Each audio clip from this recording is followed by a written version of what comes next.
The leather creaked as he shifted his weight, and for a moment, just a moment, he swore he could still smell his father. The judicial chair beneath him wasn't carved from wood or adorned with gold like those of other judges. No, this seat of justice was upholstered with something far more personal: human skin. His father's skin. 6 months ago, Judge Sisamnis had accepted a bribe. King Cambyses II discovered the corruption and ordered a punishment that would echo through generations. First came the execution, then came the flaying. Careful, methodical removal of skin while witnesses watched in horror. Finally came the craftsmanship, as royal artisans stretched and treated the skin, transforming a father into furniture. Now his son sat here, appointed to replace the man whose remains cradled him. Every verdict he delivered, every justice he dispensed, came while perched on this grotesque reminder. The king called it perfect justice. A judge would never forget the price of corruption while literally sitting on its consequences. This wasn't madness. This was Persian justice. In a civilization that created the world's first charter of human rights, that gave us poetry and mathematics, they also perfected psychological torture that would span generations. The same culture that obsessed over cosmic order and purity created punishments so disturbing they'd haunt bloodlines for centuries. How did the civilization that invented human rights also perfect psychological torture that would span generations? And why did a culture obsessed with purity create rituals so degrading they'd make death seem merciful? To understand how cosmic order became cosmic horror, we need to rewind to where it all began, with the vultures circling above Persia's towers of silence. The vultures knew the schedule better than the priests. Every morning at dawn, fresh meat. They circled the massive stone towers, their shadows dancing across the desert sand as the sun broke the horizon. Below, a funeral procession approached in absolute silence. No wailing, no crying. Sound itself was considered impure when death was near. The body they carried belonged to Arshan, a respected merchant who died 3 days ago. His family walked behind, faces covered with white cloth, careful not to breathe too deeply. According to Zoroastrian law, a corpse became impure the moment life left it, a vessel for demons and corruption. To bury it would contaminate the sacred earth. To burn it would pollute the holy fire. To sink it would poison the precious water. So, they built towers, massive circular structures called dakmas, open to the sky, where nature's cleaners could do their work without defiling the elements. The bearers, Arshan, men whose profession made them permanently impure, carried Arshan up the narrow steps. His family couldn't follow. They'd never see him again. At the top, the scene was methodical. Bodies were arranged in 3 concentric circles. Men on the outer ring, women in the middle, children at the center. All naked, all positioned face up. The bearers worked quickly, removing Arshan's clothes with hooked poles, never touching the corpse directly. Even they had limits to the impurity they'd accept. Here's where it gets dark. The vultures didn't wait for the bearers to leave. They descended in a shrieking cloud, dozens of them, fighting over the softest parts first. The eyes went immediately, then the face. In the desert heat, with dozens of birds working, a body would be stripped to bone in under an hour. But the towers held a darker secret. The wealthy could pay for prime placement where the birds would find them first. The poor were often left on lower platforms where the vultures, already satiated, might take days to begin their work. Imagine being the family below, knowing your loved one was rotting in the sun, waiting for birds too full to fly. The priests monitored everything from a distance, making notes about which bodies the vultures approached first. They believed the birds' behavior revealed spiritual truths. A quickly consumed corpse meant a pure soul, while bodies the vultures avoided suggested deep spiritual corruption.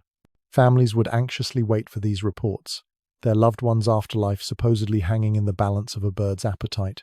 But that wasn't the worst part. Children who died were placed in the center circle, and tradition demanded their mothers watch from a designated platform. They had to witness their babies being consumed, believing that their grief-filled observation would guide the small souls to paradise. Many mothers never recovered from what they saw. The The bones that remained after the vulture's feast weren't buried either. They were swept into a central pit where lime would slowly dissolve them. Nothing of the person remained. No grave to visit. No marker to remember. Just the memory of wings and beaks, and the sound that haunted every Persian's nightmares, the distinctive crack of vulture talons on stone. One account tells of a noble family forced to use the towers for their matriarch after she died during a plague. Despite their wealth and status, the law was absolute. They dressed her in their finest silks for the journey, only to watch the bearers strip her naked at the top.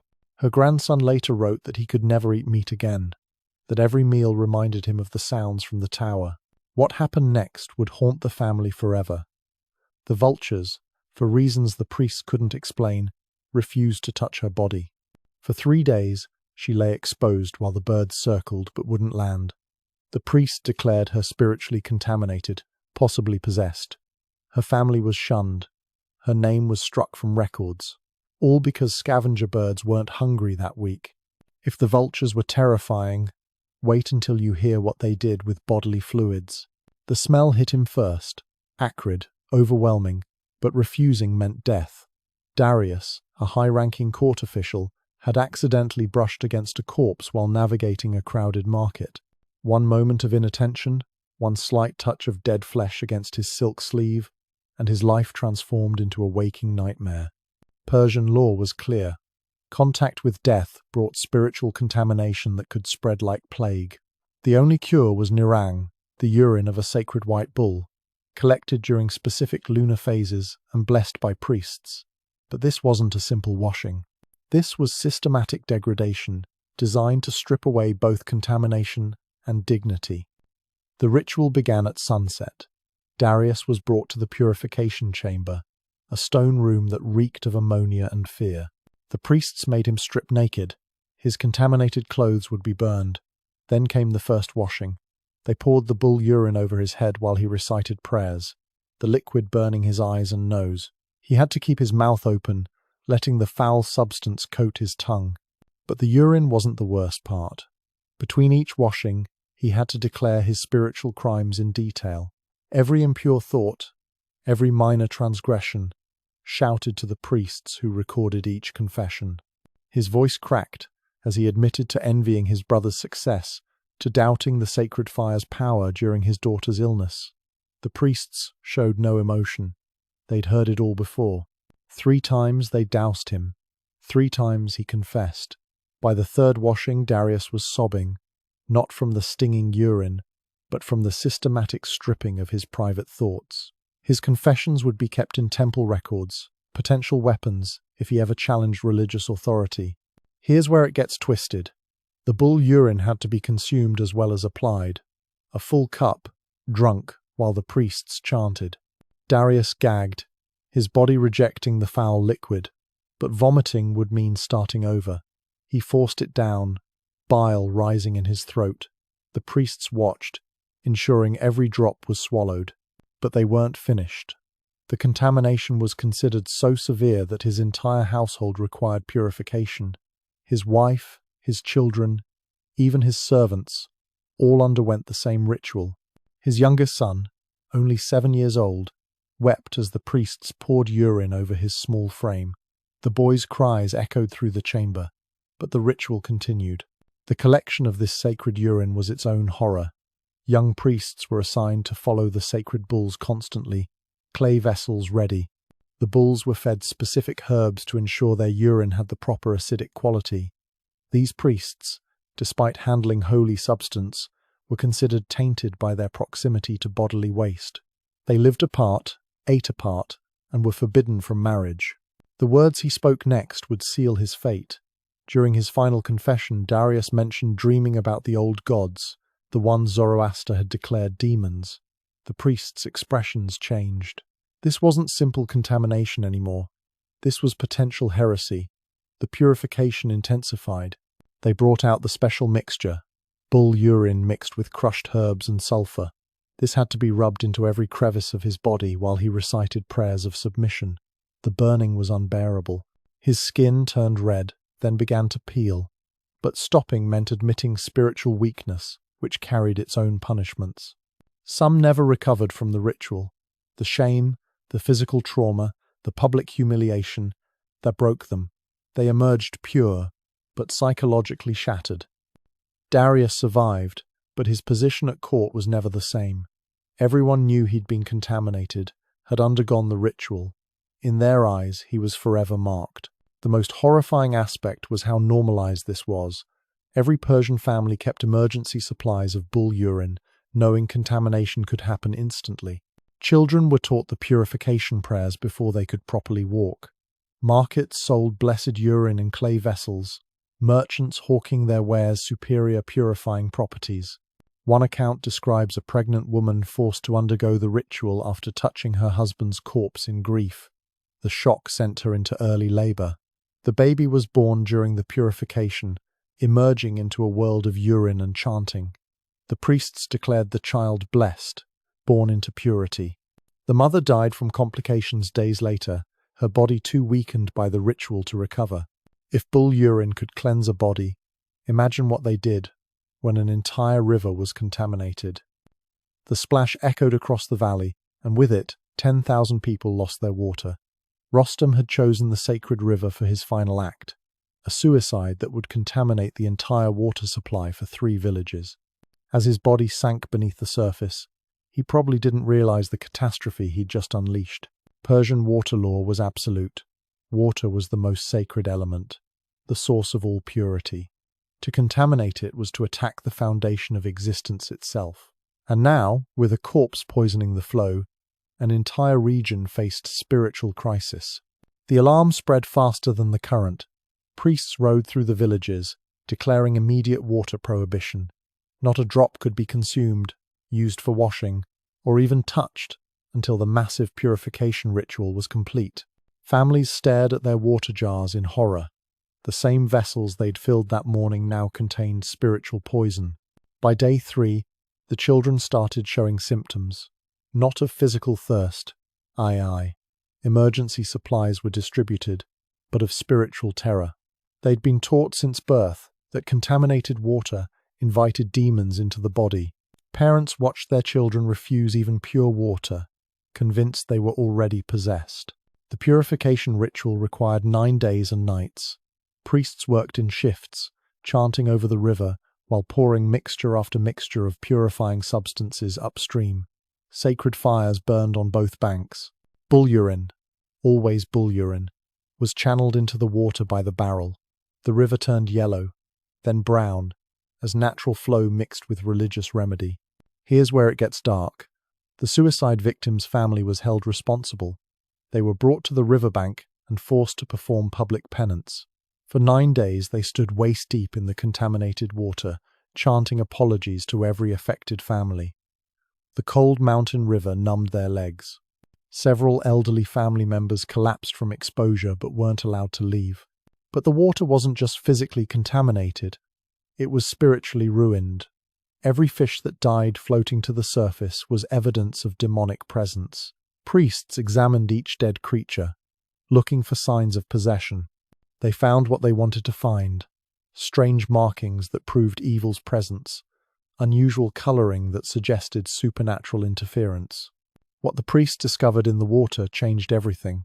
Among the dead fish, they claimed to find one with human eyes, proof that the suicide victim's soul had been fractured, pieces of it possessing river creatures. The entire region flew into panic. If soul fragments could enter animals, what about the water people had already consumed? Mass purification followed. Every person who'd drunk from the river in the past month underwent the ritual cleansing. The temples couldn't handle the crowds. People waited in lines for days, terror growing with each hour. Some families attempted their own purifications, mixing whatever they thought might help, resulting in poisonings that priests blamed on demonic influence. The economic devastation was immediate. Crops couldn't be watered.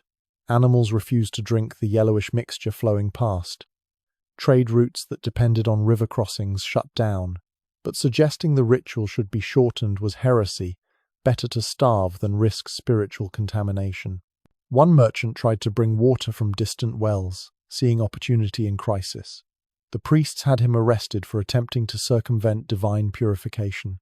His punishment was poetic: Forced to drink only river water during the contamination period, he survived but claimed the taste never left his mouth. The psychological damage lasted generations.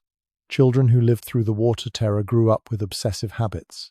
They'd check water sources multiple times before drinking. Some developed rituals of their own, unauthorized prayers, and protective gestures that technically constituted heresy but were too widespread to punish. The river itself was never the same. The massive amounts of purifying substances had killed most aquatic life. The bull urine and ceremonial chemicals had altered the water's composition. But the priests declared it the purest river in Persia, sanctified by trial. Villages were required to make pilgrimages to drink from it, to prove their faith in the purification. Records show at least 3 more suicides in that river over the following years, people who'd lived through the first contamination and couldn't bear the thought of repeating it. Each time, the cycle began again. 9 days of terror, 9 days of ritual, 9 days of a community holding its breath. The most disturbing account comes from a young priest's diary. He wrote about finding the original suicide victim's body during the purification, NEA, bloated, partially decomposed, caught in river reeds. The senior priests ordered him to keep silent. The body was secretly burned at night. The public ritual continued for 6 more days, purifying water that had already carried its contamination downstream. But contaminated water was merciful compared to their methods of execution. They called it mercy, no blood on sacred earth, but the screams from the pit suggested otherwise. The convicted man had been lowered into the narrow hole at dawn, his crime reading echoing across the execution ground: theft of sacred fire. Now, as the sun reached its peak, his pleas had turned to whispers. Persian execution law was bound by religious doctrine. Blood was life, and spilling it on earth would contaminate the sacred ground for generations.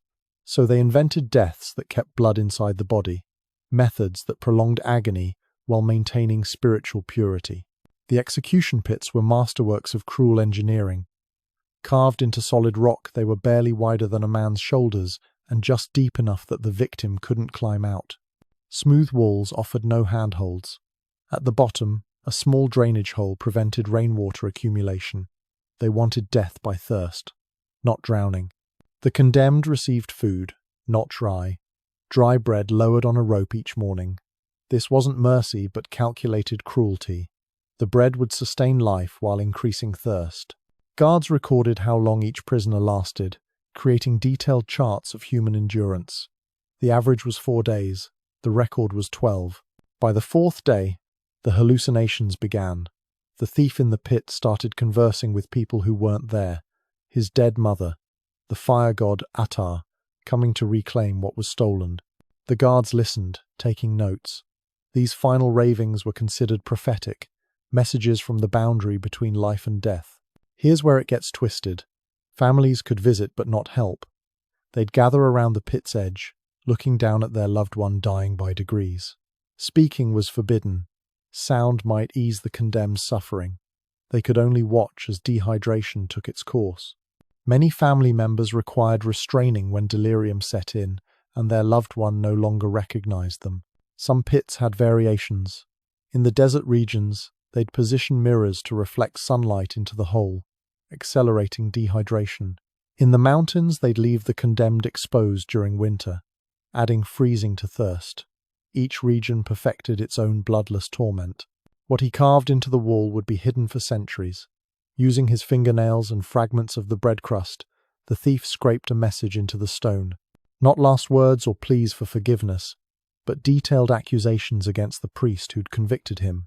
Claims of corruption, of sacred fire being sold to wealthy patrons. Guards saw the scratching but couldn't read the messages in the dark pit. The execution methods varied by crime.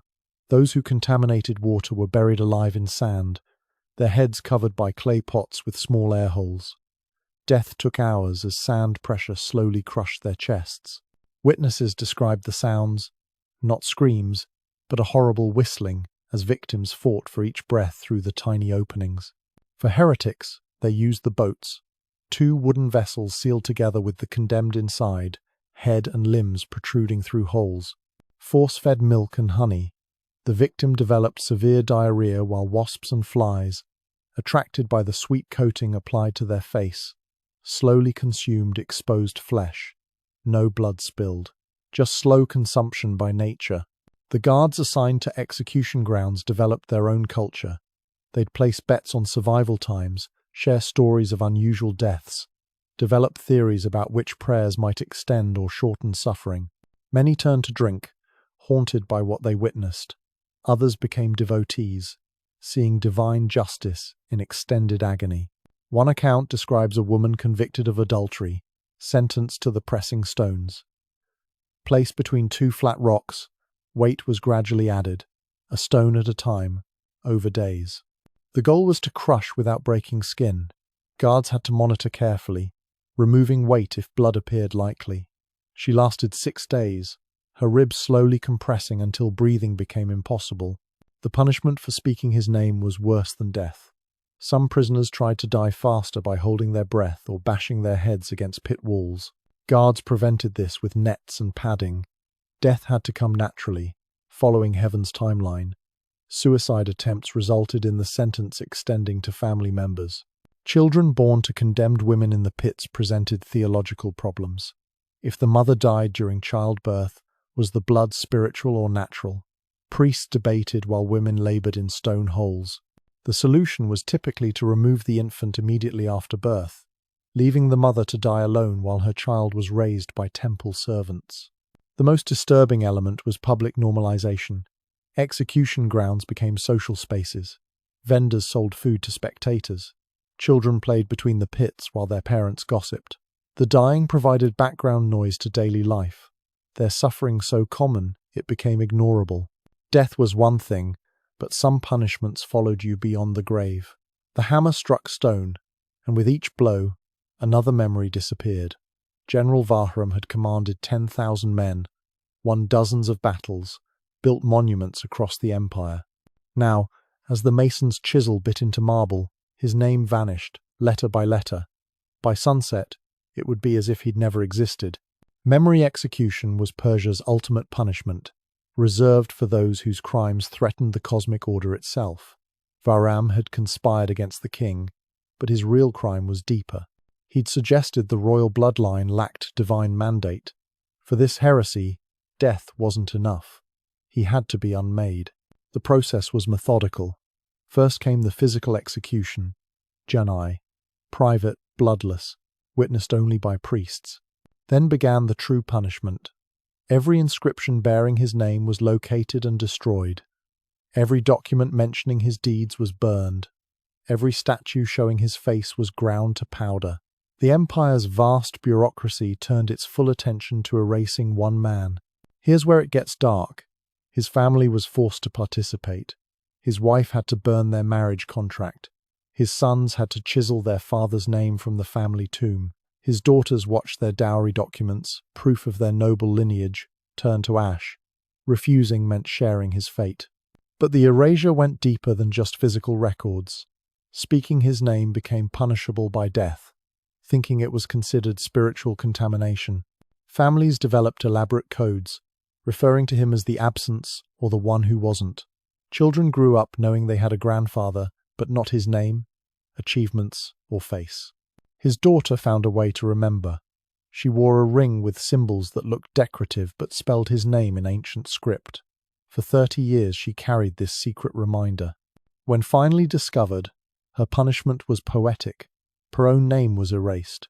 Her existence negated for preserving what should have been forgotten.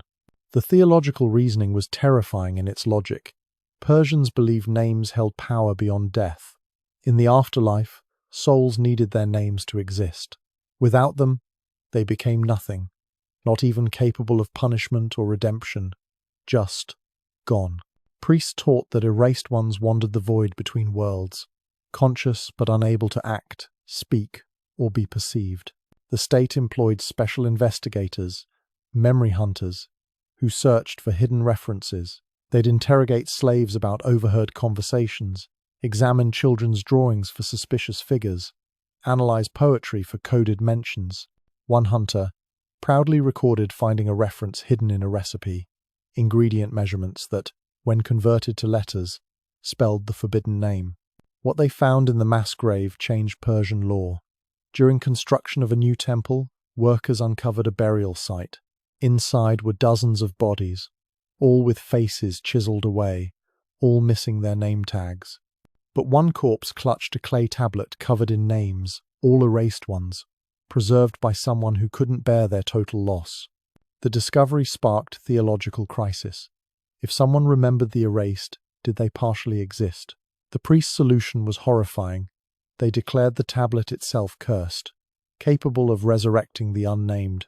Everyone who'd read it underwent memory purification, a process involving meditation, fasting, and systematic forgetting guided by priests. Artists faced particular challenges. Historical paintings, including erased figures, had to be modified, but simply painting over them left spiritual residue. The solution was complete recreation, copying everything except the forbidden presence. Museums held before and after versions, the differences highlighting absent spaces where people once stood. The punishment for speaking his name was worse than death. A merchant accidentally mentioned an erased general while telling war stories. His sentence: partial erasure. His name could be spoken but not written. His face could be remembered but not depicted. He lived the rest of his life in limbo, existing but incomplete, a warning to others about the gradations of non-existence. Some families attempted secret preservation. Hidden rooms contained forbidden portraits. Cave walls bore illegal inscriptions. Desert tribes, beyond imperial reach, maintained oral histories of the erased.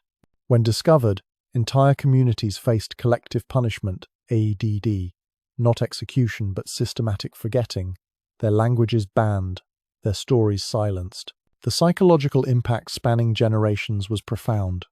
Noble families lived in terror that ancestors might be retroactively erased, invalidating their entire lineage. People avoided excellence, fearing prominence might lead to eventual erasure. The empire's historical records became Swiss cheese, VHN, full of holes where significant figures once existed. The most disturbing account involves a scholar who tried to study erasure patterns. He noticed certain types of people, military leaders, religious reformers, popular philosophers, disappeared more frequently. His research suggested systematic removal of threats to established power. Before he could publish, he too was erased. We only know of his work through a student's coded diary. At least the erased had once been human, unlike the Mardu. The canal had been dry for years, but you could still see the bones.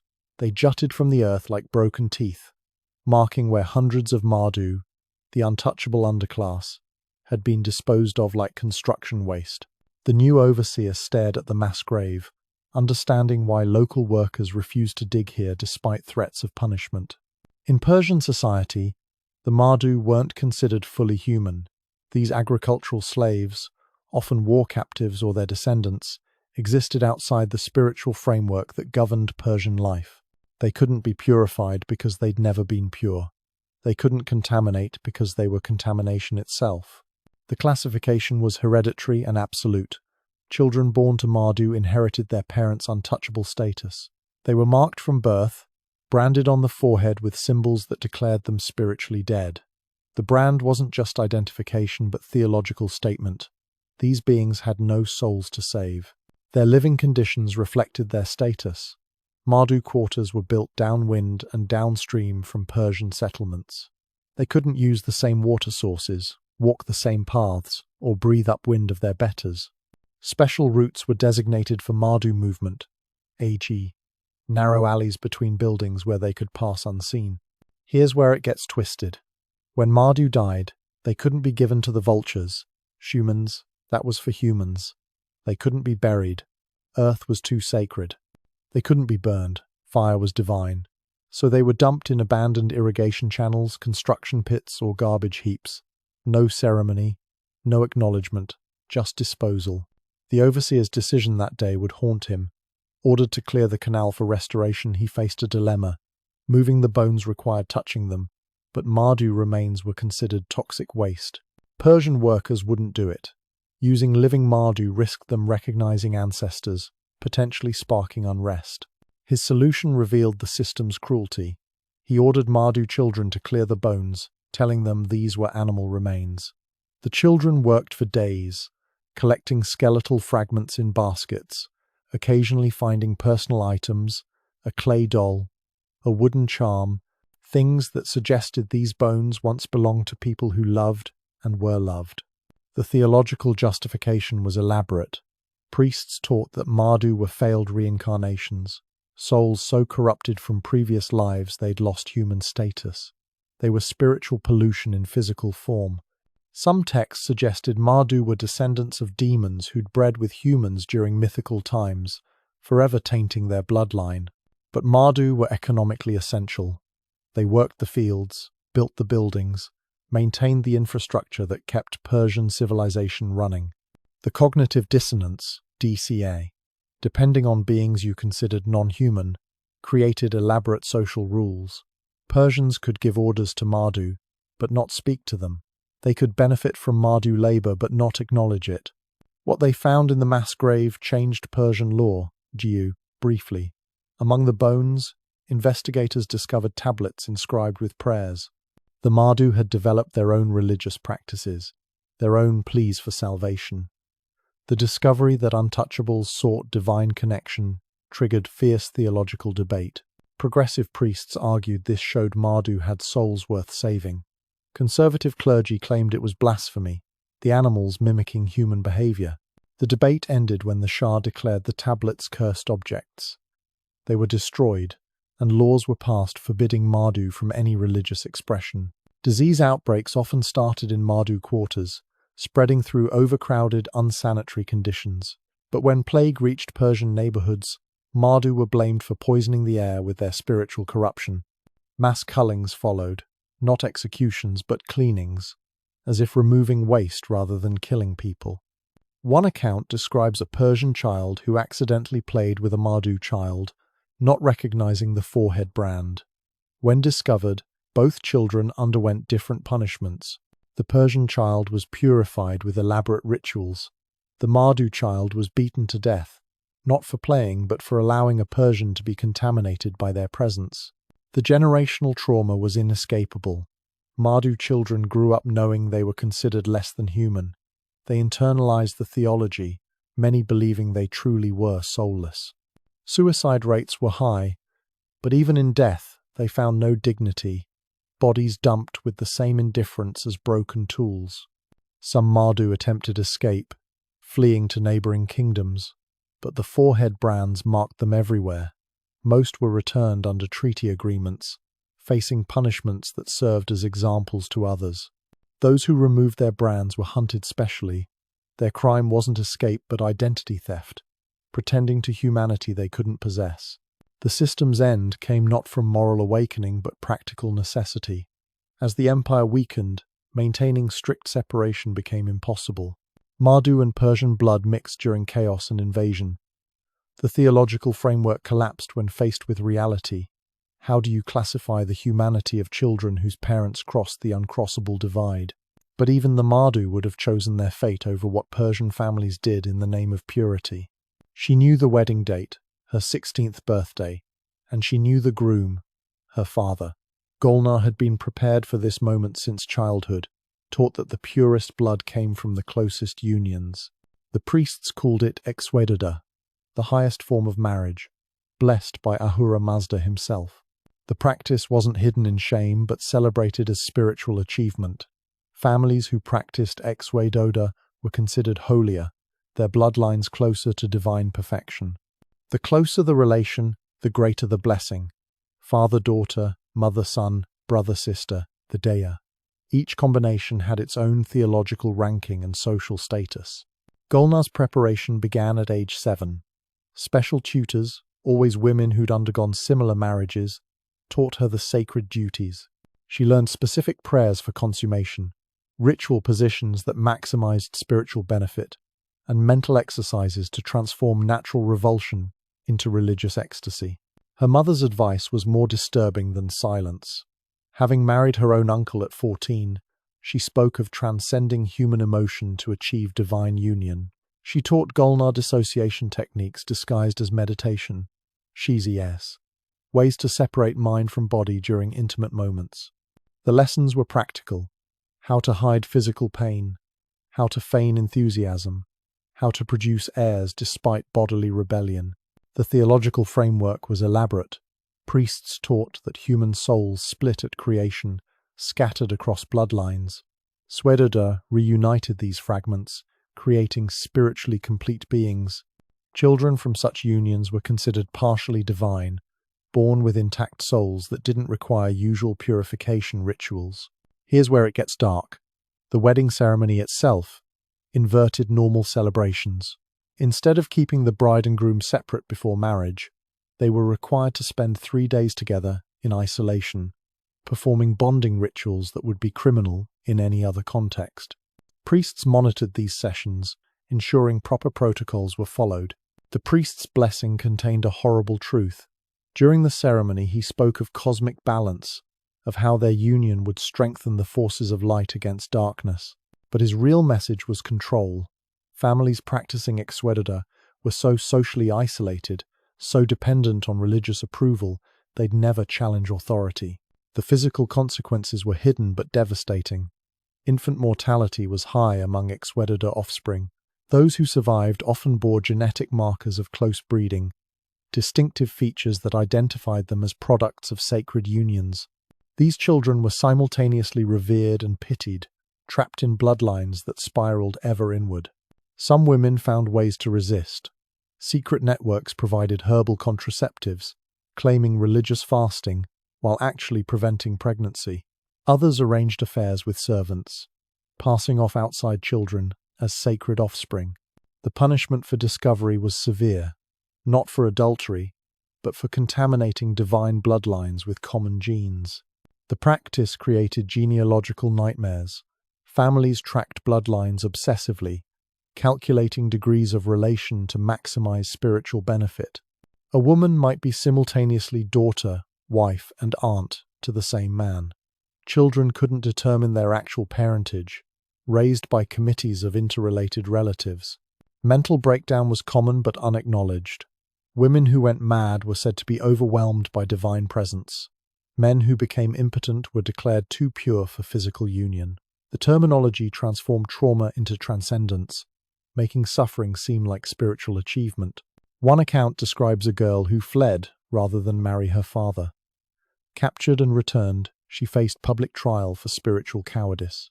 Her defense, that the relationship felt wrong, was treated as evidence of corruption. She was forced to undergo purification before the wedding proceeded. She never spoke again, silence interpreted as holy contemplation. The children of these unions faced unique challenges. Many were brilliant but unstable, their intelligence twisted by the cognitive dissonance of their existence. They were raised to see their conception as sacred, while their bodies bore evidence of genetic damage. Some became fanatic supporters of the system, others its fiercest secret critics. The practice wasn't universal. Common Persians often couldn't afford the elaborate ceremonies and settlements required, but they faced pressure to emulate nobility.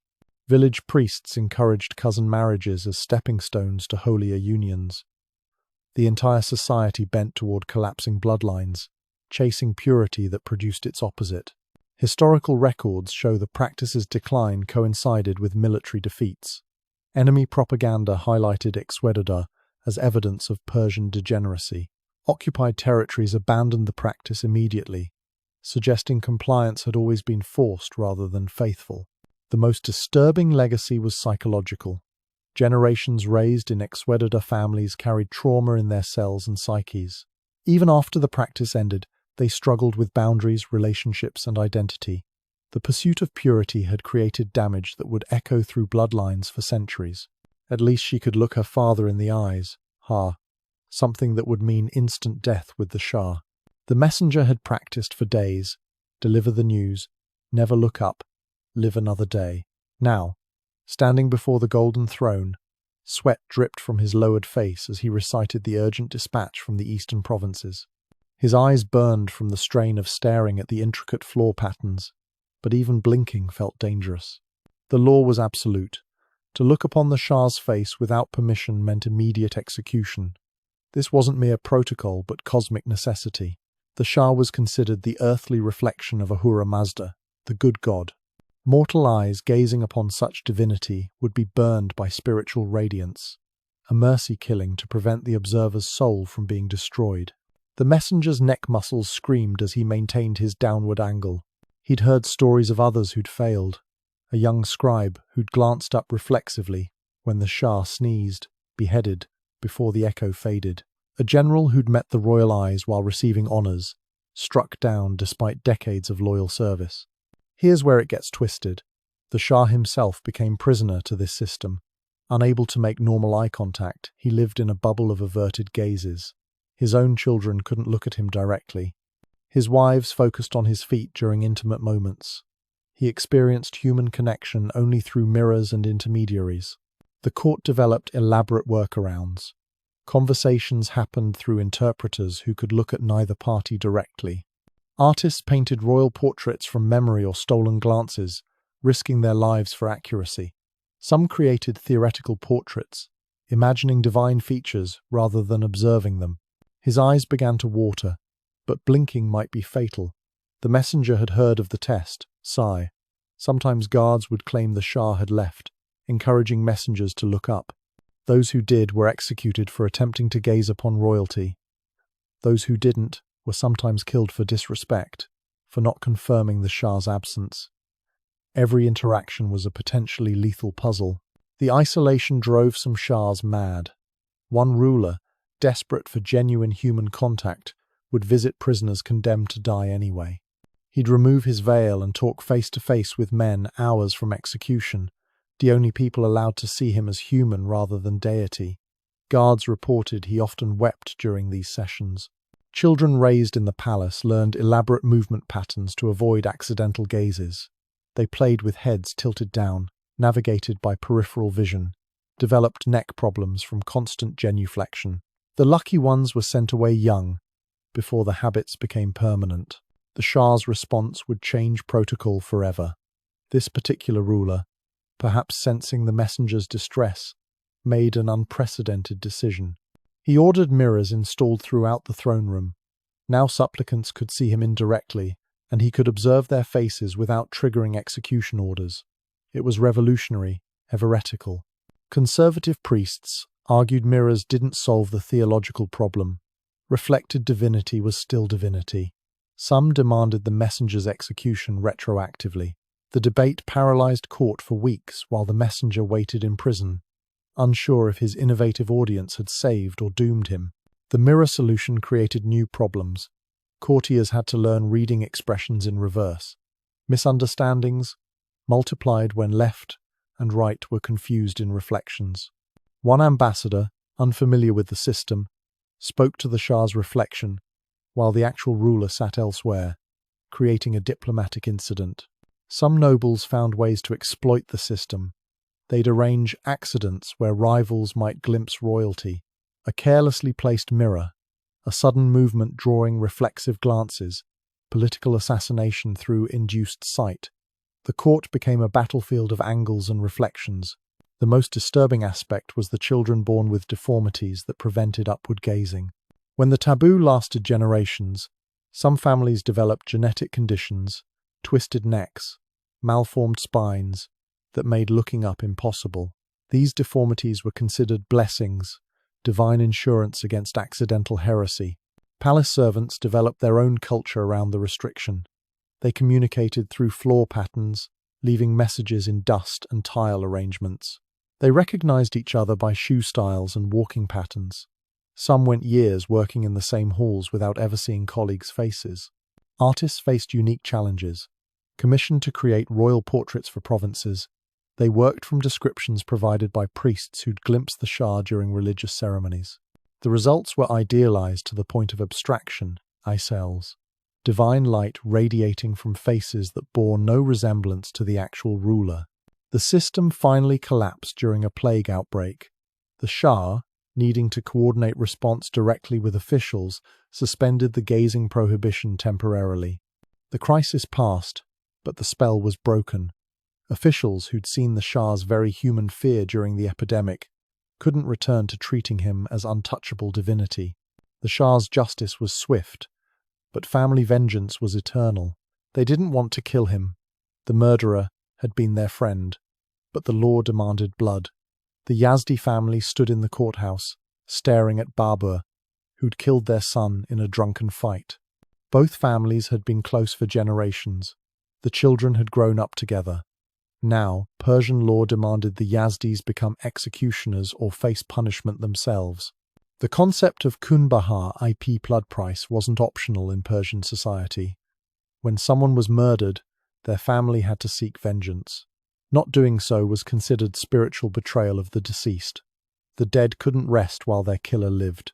Worse, families who forgave were seen as accomplices to murder, their mercy interpreted as approval. The judge's ruling left them no choice. The Yazdis had 40 days to execute Babur themselves. The method was prescribed. They must use the same weapon that killed their son, a farming sickle. The execution must be public, witnessed by both families. Any hesitation, any sign of mercy, would result in charges of impiety. Here's where it gets dark. Babur's family couldn't interfere but were required to watch. They stood in designated areas, forbidden from crying out or closing their eyes. This wasn't just punishment but generational bonding. Their children would grow up obligated to avenge Babur, continuing the cycle. The law recognized this would create endless vengeance chains. The solution was perverse. After executing mandated revenge, families underwent purification rituals that supposedly severed spiritual connections. They drank from cups mixed with the victim's blood and their own, symbolically merging the bloodlines to end distinction between killer and killed. But the system created professional vengeance takers. Some families, too weak or squeamish to execute justice themselves, hired specialists. These men made their living performing familial revenge, traveling between provinces to kill on behalf of others. They were simultaneously necessary and despised, paid in gold but banned from temples. What they did instead would inspire a rebellion. The Yazdis, in desperation, proposed an alternative. They would adopt Babur as their son, replacing the one he'd killed. The theological argument was clever. If Babur became family, the murder transformed into accidental fratricide, requiring different penalties. The priests debated for weeks. The proposal had precedent but dangerous implications. If families could adopt their way out of vengeance, the entire justice system might collapse. They finally ruled against it, declaring the adoption attempt itself blasphemous, trying to circumvent divine justice through legal trickery. The execution proceeded on schedule. The eldest Yazdi son, barely 16, was chosen to wield the sickle. His hands shook so badly that the first strike missed, cutting Babur's shoulder instead of his neck. By law, he had to continue until death was achieved. It took 7 strikes. Both families were destroyed, one by loss, one by being forced to become murderers. The psychological toll was documented by temple scribes. Families who carried out vengeance often experienced collective breakdown. Suicide rates spiked among those forced to kill. Children raised in revenge cultures showed increased violence, decreased empathy, and inability to form trusting relationships. Some regions developed horrifying traditions around mandatory vengeance. Annual gatherings where multiple executions were performed together, turning justice into festival. Children were given toy weapons and practiced on effigies of their future victims. Pregnant women touched execution weapons to their bellies, ensuring unborn children would inherit the obligation. Secret forgiveness rituals emerged in resistance. Families would publicly perform vengeance on criminals already condemned to die, claiming they were the specific murderers of their relatives. Bodies were mutilated to prevent identification. These merciful frauds required elaborate coordination and absolute secrecy. The most disturbing cases involved child murderers. When a child accidentally killed another, both sets of parents faced impossible choices.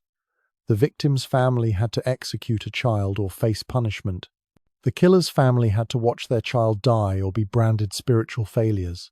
Some families fled together, becoming refugees rather than participants. Interfamily murders created genealogical nightmares. When cousins killed, cousins, determining who had vengeance rights, became complex. Both families might have equal claims, leading to competing executions. One recorded case involved 17 deaths over 3 generations, the original murder's cause long forgotten.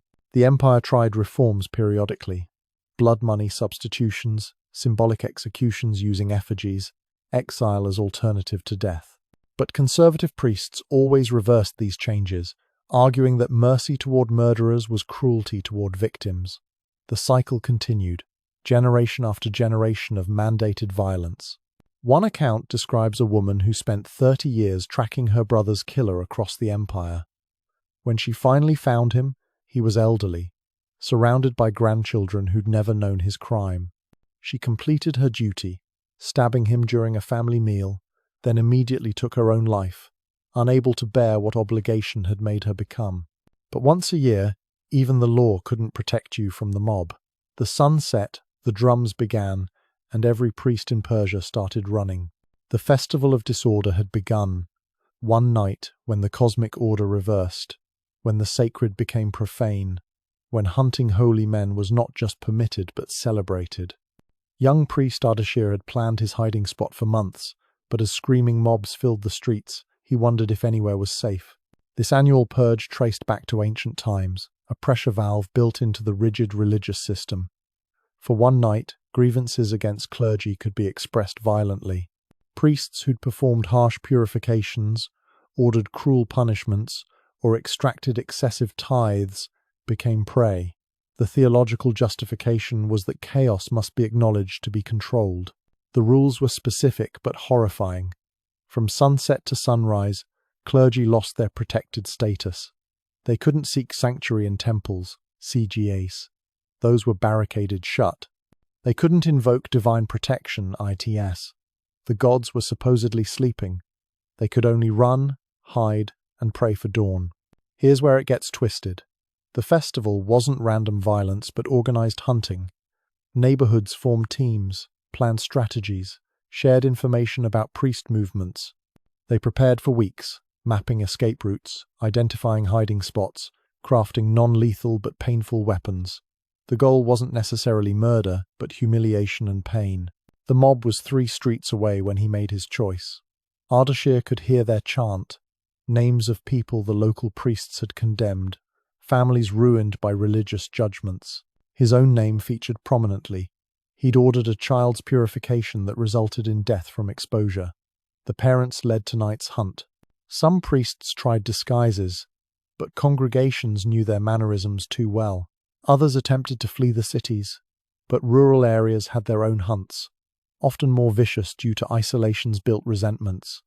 The clever ones had been leaving incrementally for weeks, claiming religious missions to be elsewhere during the festival.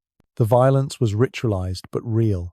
Captured priests were stripped, shaved, forced to consume impure substances. Some were made to perform their own purification rituals incorrectly, blasphemous inversions that supposedly stripped their spiritual authority. Others were branded with marks of shame that would last year-round. What he witnessed in the temple would break his faith. Despite official closure, Ardashir had hidden inside, believing stone walls and sacred ground would offer protection. He found dozens of other priests with the same idea. As the mob broke through barricaded doors, the clergy turned on each other, offering up unpopular colleagues to save themselves. The betrayals were swift and brutal.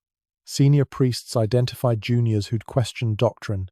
Temple administrators pointed out those who'd skimmed offerings.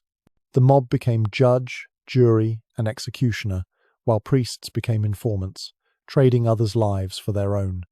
The temple floors ran red with blood that wasn't supposed to be shed on holy ground. The festival served multiple functions beyond revenge. It reinforced priestly power by showing what happened when that power was temporarily removed: chaos, violence, social breakdown. Many citizens, horrified by their own actions during the night, became more devout afterward, seeking forgiveness for their temporary madness. But some years, the controlled chaos escaped bounds. If particularly hated priests were killed, their colleagues might refuse to perform rituals afterward, leaving communities without spiritual services. The empire would intervene, punishing excessive violence while carefully maintaining the festival's existence as necessary outlet. The most disturbing accounts come from priests who survived multiple festivals. They described psychological torture worse than physical, spending the entire year knowing another night of horror approached. Many developed paranoid behaviors, seeing potential hunters in every congregant. Some mutilated themselves, hoping disfigurement would make them unrecognizable. Children participated eagerly, turning priest hunting into coming-of-age ritual. They'd practice violence on effigies, compete to devise humiliating punishments, bond over shared brutality. Parents encouraged this, seeing it as necessary preparation for maintaining social order through controlled disorder. The dawn aftermath was surreal. As first light appeared, violence ceased instantly. Hunters helped wounded priests to temples for treatment. Some apologized for excessive enthusiasm. Others made appointments for next week's purification rituals. The cosmic order reasserted itself, but memories lingered. Ardashir survived by betraying 3 colleagues and submitting to public humiliation that left him scarred physically and spiritually. The next morning, he performed purifications for the same mob that had tortured him hours earlier. His hands shook as he blessed their children, knowing they'd been taught to see him as prey. The festival's end came not from moral evolution but practical necessity. As the empire weakened, maintaining rigid social order became impossible. The controlled chaos became uncontrolled, spreading beyond single nights. The last festival devolved into weeks-long religious warfare that contributed to imperial collapse. He survived the night, but nothing could prepare him for what awaited in the court of justice. The leather creaked again as he shifted, and suddenly we're back where we began. The judge's son, his name was Otanes, had been sitting on his father's skin for 3 hours now. The first case was about to begin. A merchant accused of watering wine stood before him, but all Otanes could think about was the warmth beneath him that shouldn't exist. Human leather, he'd discovered, retained heat differently than animal hide. His first major verdict would define everything. The courtroom watched, waiting to see if sitting on his father's corruption would make him just or break him entirely. The merchant's crime was minor, normally punishable by fine. But Otanes felt his father beneath him, remembered the king's words, "Let every judgment remind you of judgment's price." The details of the chair haunted him more each day. He'd discovered his father's face had been preserved and placed on the backrest, eyes closed, mouth sewn shut, positioned so Otanes would feel breath that would never come on his neck. The armrests were his father's arms, hands positioned palm up in eternal supplication. Here's where the story turns. Otanes made a decision that would echo through Persian legal history. He declared the merchant guilty, but refused to sentence him. Instead, he stood from the chair and spoke words that bordered on heresy. "I cannot dispense justice while sitting on injustice. This chair makes mockery of law by making me part of the crime." The courtroom erupted. Some saw blasphemy against the king's wisdom. Others saw the first crack in a system that had normalized horror as justice. Otanes continued, his voice growing stronger. "My father took bribes and died for it, but making me sit on his remains makes me complicit in cruelty that corrupts justice more than gold ever could." Guards moved to arrest him, but Otanes wasn't finished. He revealed what he'd learned while investigating his father's case. The bribe his father took had been to save an innocent man from execution. The accuser had been lying, seeking to steal the man's property. His father had known the truth and chosen mercy over law. Now Otanes sat on the skin of a man who died for preventing injustice. The revelation shattered the courtroom's certainty. If the skin chair was meant to remind judges of corruption's price, what did it mean when the corruption was compassion? The paradox paralyzed the legal system. How could they punish injustice with greater injustice? How could they seek justice on murdered mercy? Otanes' stand inspired others. Judges across the empire began questioning not just verdicts but the system itself. Some refused to use traditional punishments. Others investigated old cases, finding similar paradoxes: justice served through injustice, purity maintained through defilement, order preserved through chaos. The empire tried to silence dissent, but ideas, once released, couldn't be unskinned. The more they punished questioning, the more questions arose. The chair that was meant to ensure compliance became the symbol of resistance. Artists drew it in hidden places. Poets coded it into verses. Philosophers used it to demonstrate the contradictions that would eventually break the empire. Looking back at Persian civilization, we see this duality everywhere. The same culture that created the Cyrus cylinder, 2W, the first Charter of Human Rights, 2W, also perfected psychological tortures that would damage bloodlines for generations. They built elaborate systems to maintain cosmic order while creating rituals that normalized cosmic horror. The obsession with purity created profound impurity. Trying to avoid death contamination, they built towers where vultures turned sacred into spectacle. Pursuing bloodline perfection, they normalized incest that produced genetic catastrophe. Seeking divine justice, they created human furniture that made justice impossible. Perhaps that's the warning Persia offers. When purity becomes obsession, when order demands cruelty, when justice requires injustice, the system contains its own destruction. The skin chair stands as monument to this truth. You cannot build righteousness on cruelty's foundation without both collapsing. The final archaeological note is haunting. The chair was never found. Some say it was destroyed when the empire fell. Others believe it was hidden, waiting. But in Persian ruins, archaeologists sometimes find small leather fragments with unusual preservation, unexplained warmth, and DNA that matches no known animal. They catalogue these finds quietly, professionally, and try not to think about what they might be holding. The empire fell, but its lessons remain, written in blood, preserved in memory, waiting for those who think their own systems of justice and purity could never become horrors normalized by time and power. The chair creaks still, in every courtroom where justice forgets its own humanity. History doesn't repeat, but it echoes. And sometimes, if you listen carefully, you can hear the leather creak.